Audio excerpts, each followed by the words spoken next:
Hello friends, welcome to Priya's kitchen. இன்றைக்கி நம்ம பார்க்க போகிற recipe protein and calcium rich பாலக் பருப்பு கீரை கூட்டு எப்படி பண்ணலான்னு பார்க்கலாமா? இதுக்கு நான் ஒரு மண் சட்டி, கொத்து சட்டி தான் எடுத்திருக்கேன். உள்ளே கொஞ்சம் கொத்துன மாதிரி இருக்கும், நம்ம கடைய போகிற லேசாக, அதனால் அந்த சட்டியை எடுத்திருக்கேன். இதில் ஒரு 1.5 கப் அளவு தண்ணி ஊற்றிக்கங்க. அந்த தண்ணி கொஞ்சம் நல்லா சூடானதும் இதுக்கு தேவையான அளவு மஞ்சள் பொடி, கொஞ்சமாக சீரகம் சேர்த்துக்கங்க. சேர்த்துட்டு இதுக்கு காரத்துக்கு தேவையான அளவு பச்சை மிளகா, நான் ஒரு 2 பச்சை மிளகா, ஒரு 4-5 பல்லு பூண்டு ஃபைனாக சாப் பண்ணி வச்சுருக்கேன். இதை இந்த தண்ணி கூட சேர்த்துக்கிறேன். நீங்கள் காரம் அதிகமாக வேணும்னா பச்சை மிளகா கொஞ்சம் நிறைய சேர்த்துக்கோங்க.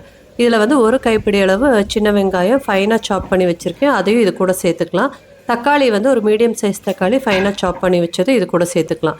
இது கூட பருப்பு ஒரு 100 கிராம் பாசிப்பருப்பு நல்லா கழுவிட்டு ஒரு அரை மணி நேரம் தண்ணியில் ஊற போட்டிருந்தேன். அந்த பாசிப்பருப்பை இது கூட நான் சேர்த்துக்கிறேன்.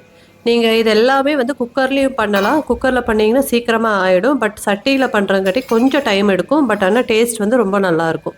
இந்த ஸ்டேஜில் ஒரு ஸ்பூன் தேங்காய் எண்ணெய் சேர்த்துருக்கேன். ஏன்னா அந்த பருப்பெல்லாம் கொஞ்சம் நல்லா வெந்து வரதுக்காக நான் சேர்த்துருக்கேன்.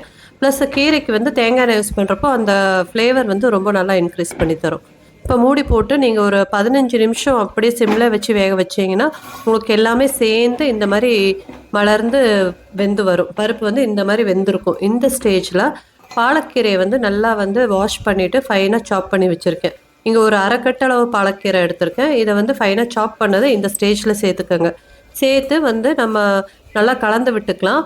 இதுக்கு ரொம்ப நேரம் வேக வைக்க தேவையில்லை. கீரை ஆட் பண்ணதுக்கப்புறம் ஒரு மேக்ஸிமம் ஒரு 5 நிமிஷம் வெந்தால் போதும். மூடி போட்டு ஒரு 5 மினிட்ஸ் வேக வச்சிங்கனாவே போதும். இதுக்கு தேவையான அளவு உப்பு இந்த ஸ்டேஜில் சேர்த்துட்டு மூடியை போட்டுடுங்க. கரெக்டாக டைம் பார்த்து ஒரு 5 மினிட்ஸ் ஆனதுக்கப்புறம் இந்த மாதிரி வெந்து வந்திருக்கும்.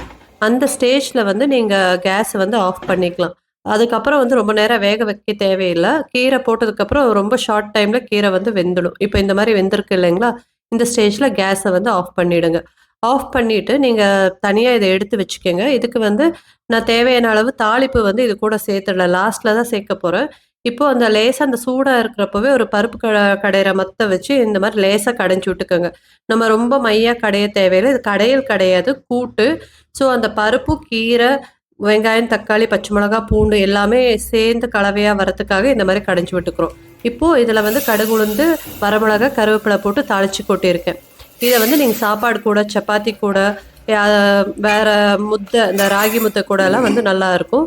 இந்த டிஷ்ஷை ட்ரை பண்ணி பார்த்துட்டு எப்படி இருந்ததுன்னு சொல்லுங்கள். இந்த டிஷ் உங்களுக்கு பிடிச்சிருந்தா லைக் பண்ணுங்கள், ஷேர் பண்ணுங்கள், சப்ஸ்கிரைப் பண்ணுங்கள். தேங்க்யூ.